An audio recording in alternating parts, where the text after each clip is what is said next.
triliun. Tetapi kalau menurut saya mari kita koreksi diri. Kenapa ini terjadi? Jujur sama diri kita sendiri. Anggaran yang sudah diberikan begitu banyak tahun 2024 apakah sudah digunakan dengan baik atau tidak? Jangan kalau dikurangin kita sedih, tapi waktu dikasih banyak kita tidak menggunakannya dengan baik.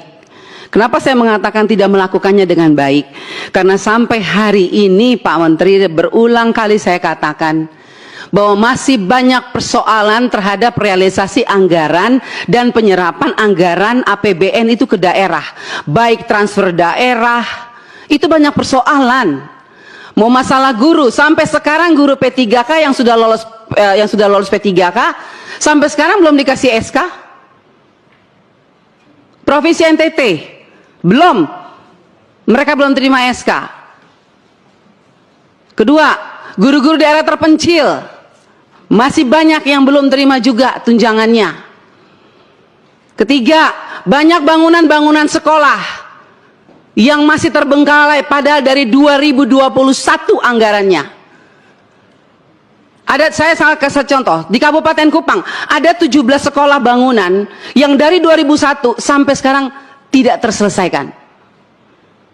Mau lagi, kita lihat lagi. Dana-dana PIP.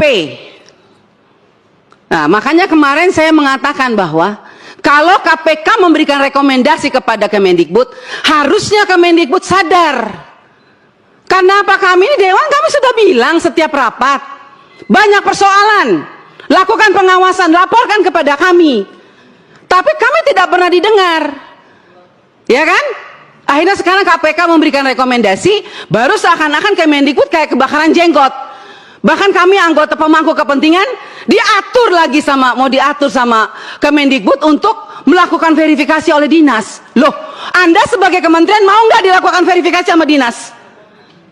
Jangan suruh dinas, jangan suruh apa yang kita usulkan harus dilakukan verifikasi oleh dinas.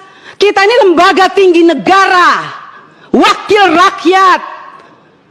Kita yang menentukan anggaran di Indonesia ini. Bagaimana kepala dinas bisa memverifikasi data yang kita berikan? Anda sebagai kepala kementerian mau nggak diverifikasi sama dinas? Bapak Ibu ini kan orang-orang pintar setaunya saya di Kemendikbud. Orang-orang berpendidikan. Kok bisa salah mengambil kebijakan? Bu Sekjen, Anda mengeluarkan Persekjen yang dimana poin nomor 3 dikatakan bahwa data yang direkomendasikan sebagaimana dimaksud pada huruf B diverifikasi oleh Dinas Pendidikan. Loh, kita ini pemangku kepentingan usulkan itu dari Dapodik sekolah. Dapodik itu harusnya kan, makanya tadi Pak Andre bilang, operator sekolah itu diperhatikan. Karena semua itu dari operator sekolah. Kepala sekolah aja kadang-kadang tidak tahu apa yang terjadi dilakukan oleh operator sekolah. Dinas pendidikan juga nggak tahu. Nah, kementerian juga. Jadi kalau mau lakukan verifikasi, harusnya kementerian melakukan verifikasi terhadap dinas, dinas lakukan verifikasi terhadap kepala sekolah, hasil verifikasi itu baru diberikan kepada kami. Itu jangan dibolak-balik. Bahkan saya minta Bapak Ibu pimpinan, kita ambilkan rekomendasi kepada KPK, periksa APBN yang ada di Kemendikbud. Karena ini banyak persoalan, PIP, KIP, dana BOS, banyak hancur ini. Tolong Ibu, saya minta Pak Pimpinan, kita berikan rekomendasi kepada KPK, periksa dari 2021, 2022, 2023.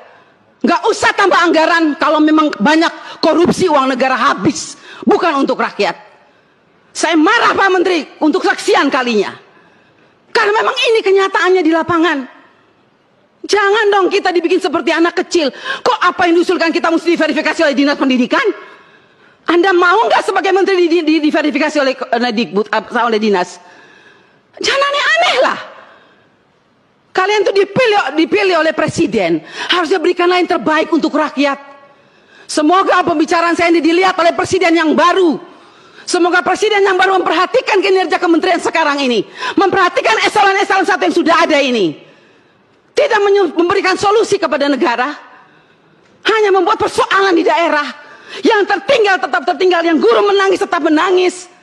Bicara plafon digital, mana keadilan untuk daerah 3T? Enak daerah-daerah yang sudah ada internetnya diberikan terus, Tapi kita yang daerah 3T yang tidak ada internetnya dibiarkan begitu saja. Mana keadilan sosial bagi seluruh rakyat Indonesia, Pak Menteri? Saya sangat kecewa. Kita sudah mau habis masa jabatan. Anda mungkin sebentar lagi habis. Atau Anda lanjut, saya tidak tahu. Tapi saya puji Tuhan. Tuhan dan rakyat masih memilih saya kembali. Dan sampai ini, apapun yang terjadi, kita yang terpilih kembali, kita akan tetap memperjuangkan keadilan dan kebenaran untuk kemajuan anak negeri kita. Bukan untuk kita anggota dewan, bukan. Jadi jangan aneh-aneh punya pikiran negatif terhadap wakil rakyat.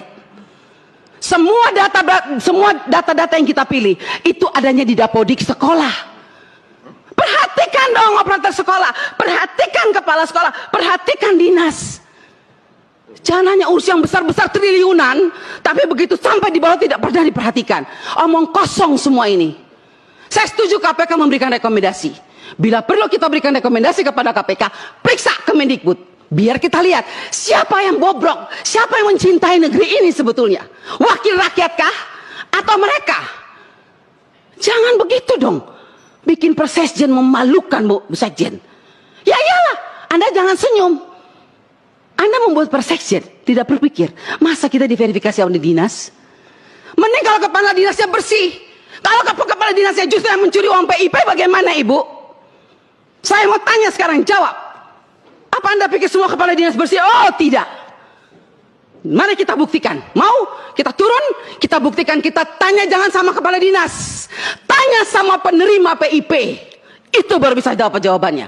Kalau Anda hanya turun-turun hanya di dinas, semua jawabannya bagus, bagus, bagus. Tapi coba turun ke rakyat. Turun ke penerima orang tua. Kalau nggak lihat itu orang tua punya air mata.